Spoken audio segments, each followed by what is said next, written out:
Nuk besoj që një shenjë në dorë mund të shkaktohet nga dikush që as nuk ka qenë prezent në momentin e vrasjes e para.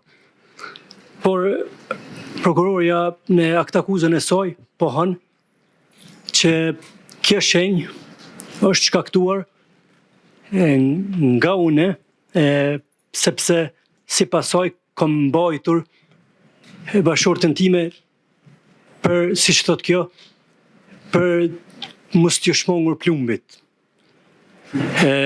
A thot raporti juaj këtë, që a vërteton kjo që une e kom bajt gruan time në momentin e vrasjes? A është kjo pyetja e nejt? Po. Doktor, përgjigje a keni? Mjeku ligjor nuk paragjykon pozita apo situata të cilat kanë mund të jenë në momentin e vrasjes së tani më të ndjirës. Mjeku ligjor e ka obligim që të bëj përshkrimin e qartë të çdo dëmtimi trupor, duke i përshkruar karakteristikat e dëmtimeve trupore, në bazë të cilave bëhet edhe interpretimi i provave mjekurigjore,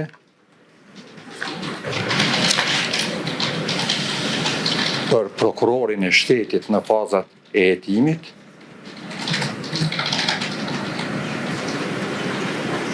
dhe për kolegjin e trupit gjykues në fazën e gjykimit.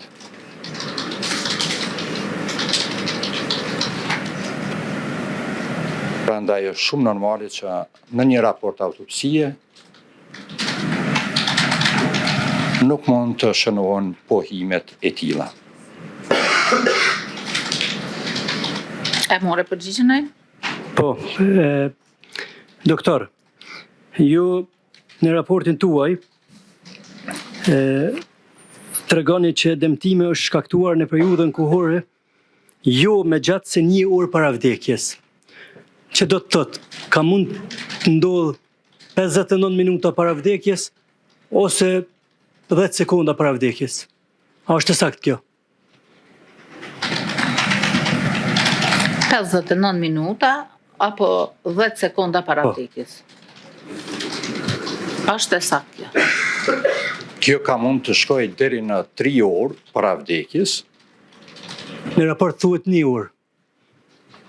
Për korrektësi. Ne pritet përgjigjen.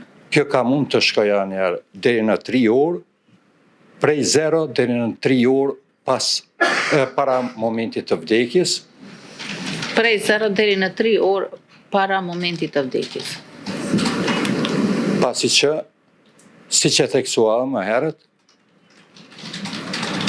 e ndjera ka qenë obeze, dhe për këtë arsye, variablat e periudhës kohore të shkaktimit të këtij dëmtimi zgjerohen.